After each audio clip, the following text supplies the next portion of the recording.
Hey guys, welcome back to the channel. I hope everyone is doing well. Today I want to start something a little bit different. I want to start a Learn to Earn series, playlist, because I think this will be helpful for people that are maybe new, maybe they don't understand some of the basic options concepts yet. So this might be helpful for those that, they need a little bit more help. Because I feel like there's too many entrepreneurs, gurus, fake gurus and like shield gurus that still don't understand Defiance zero DTE ETFs.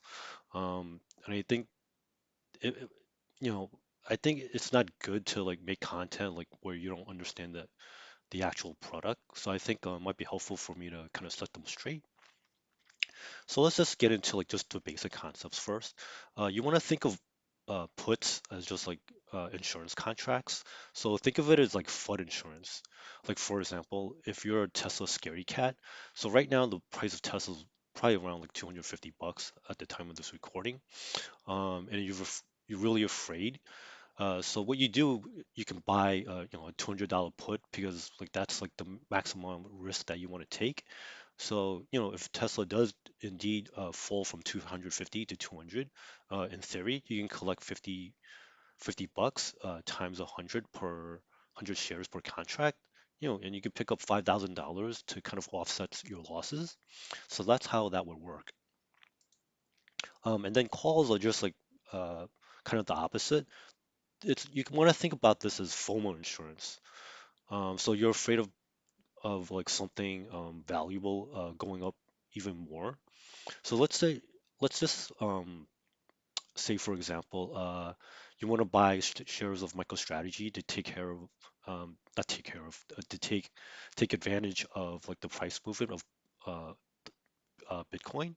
So you're afraid that like MicroStrategy will skyrocket past like a certain point, but you don't have enough money to buy shares. So what you do is you buy a call contract,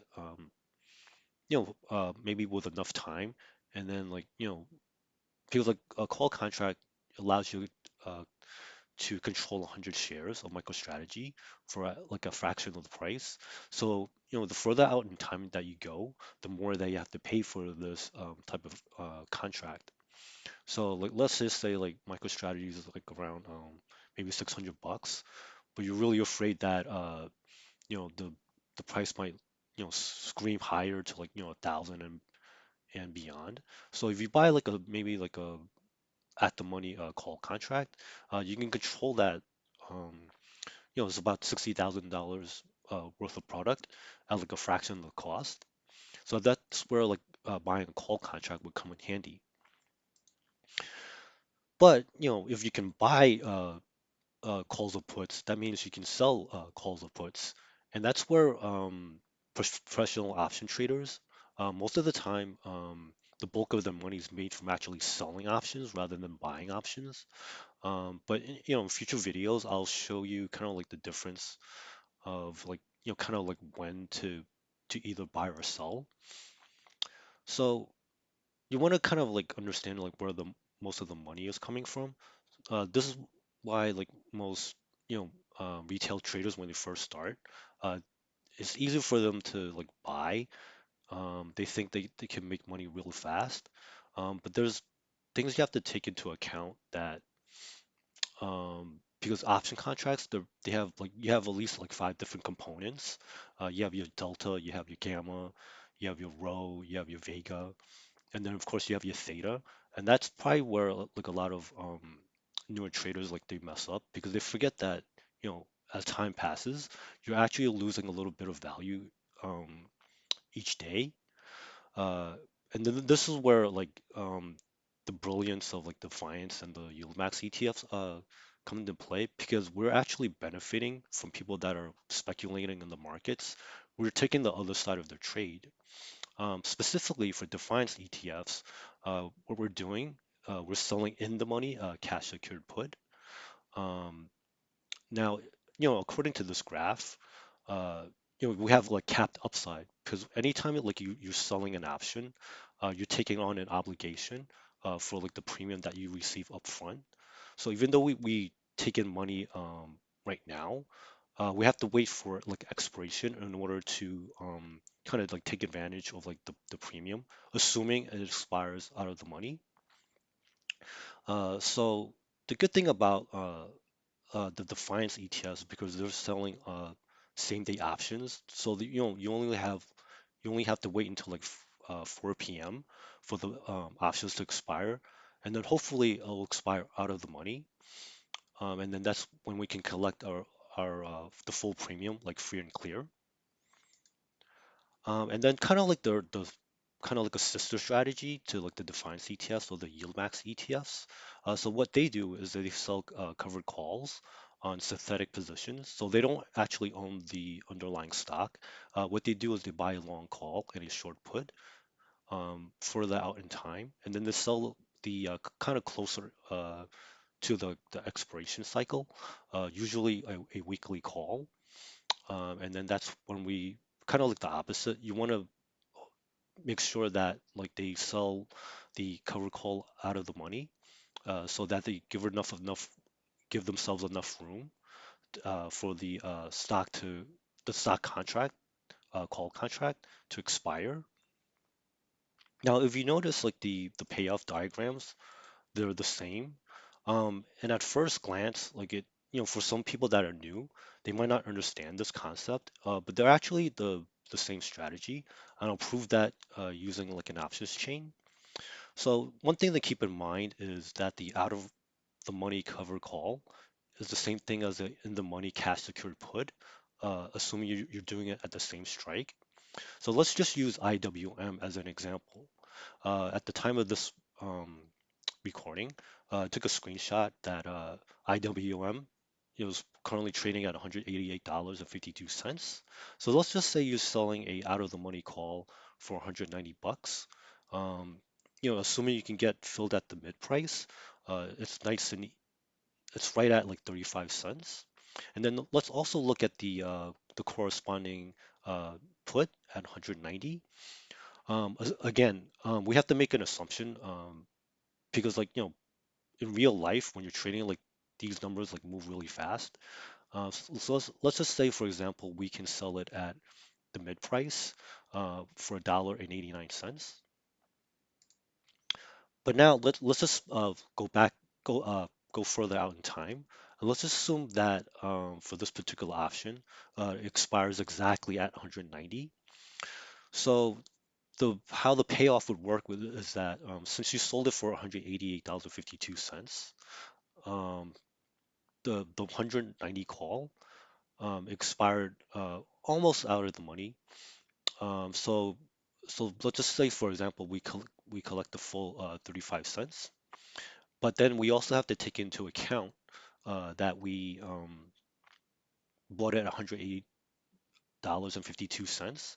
So the difference between like the strike price and the well, I guess like you know, um, we're collecting $190 at expiration, and then like what we paid for it originally.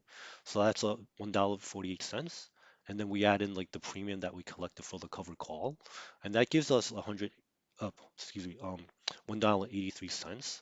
And then you multiply by 100 because like each contract controls 100 shares. So this will be like $183. But then also remember at the corresponding put contract was 100 at 190. And then remember we sold that at originally at $1.89. So we get to keep the full uh, $1.89. And then again multiply by 100 because it controls 100 shares. So that's $189. So then you might notice that it's off a little bit by 6 cents. But remember in the original example, we made the assumption that we were able to sell it at $1.89. But in real life, like this probably will probably trade closer to $1.83. Otherwise, like you would have like an arbitrage opportunity, and usually in real life that goes away really quick. So $1.83 and $1.89, it's close enough. So that's kind of more like an educational. thing because there's obviously like the textbook example, and then there's also like the real life example. And here's the beauty of like the Defiance ETFs. You can make money even if you're off a little bit. So for the triple QY, I went back in time to gather some of the data for like on November 27th, 2023. Defiance was able to sell the $16,000 strike on the NDX, the underlying index, for $57 premium. So the break even, the way this works is that since you can take your whatever the strike that you're selling at, uh, you subtract out the premium that you get. So then your break even is actually lower. So it's 15,943. But here's the interesting thing. The NDX actually closed at 15,961 and 98 cents. And if you notice, that's actually below like the strike price. So you would think that, oh man, it's a loss, right? But actually, no. Remember, our break even is 15,943. So the way this works is you want to take your strike price less whatever it closed at, and this gives you the intrinsic value of this put option. It's at 38,002 cents, but that means we get to keep the extrinsic value. So remember, the original premium was 57 bucks. And now the intrinsic value was only 38,002 cents. So if you subtract the two, the fines and the defines triple QY shareholders, we actually get to keep $18.98. And then like, again, with $100 multiplier, you know, 1,898 bucks. That's not too bad. Uh, Remember, we actually were wrong in terms of uh, like the closing price because we thought, oh, well, we can sell it at 16,000 as long as normally what you want is like the put option to expire out of the money, but it actually expired, slightly in the money, and we still get to keep make money. So this is where like the defined ETFs really shine. Um, there's not too many places in like the financial markets where you can be wrong and you still make money. So one key takeaway from this is that you want to think of like the extrinsic value as kind of like the fluff.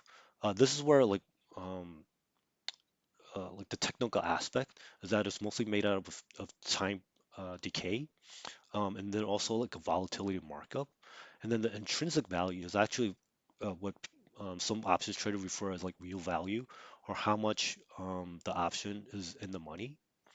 Another way to think about it, the extrinsic value, kind of like when you look at the delta, you want to think of it as maybe like how many shares um, uh, relative like to the underlying index or like the stock.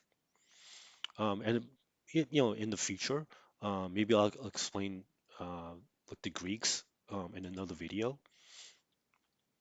And then one thing to keep in mind is that obviously it's not a guaranteed way to make money all the time.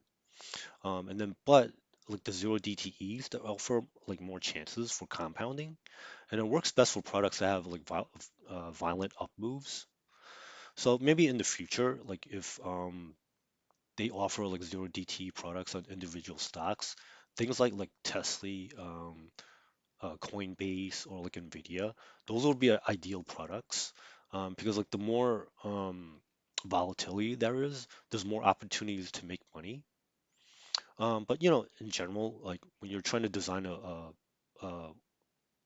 your portfolio for your own like risk reward preference, it's always good to have like other income-based investments such as treasuries, dividend aristocrats, etc. And of course, like the finance ETFs aren't perfect. They're kind of high relatively like, to like, the marketplace compared to other ETFs, but they still offer like in my opinion like a good value just because like the payout distribution rates are so high. Um, there's very few other products besides like other yield max or Defiance products that can kind of match these type of returns. Again, we don't have any control over the after strikes. Um, and of course, like the polite volatility has been collapsing over time as the market goes up. So definitely, like the share price of the ETFs themselves can get cheaper. Of course, like yields are not they won't be consistent month to month. From and most of these products we still can't borrow against them yet, aside from Tesla. If you like this type of content, please consider giving this a like and subscribe.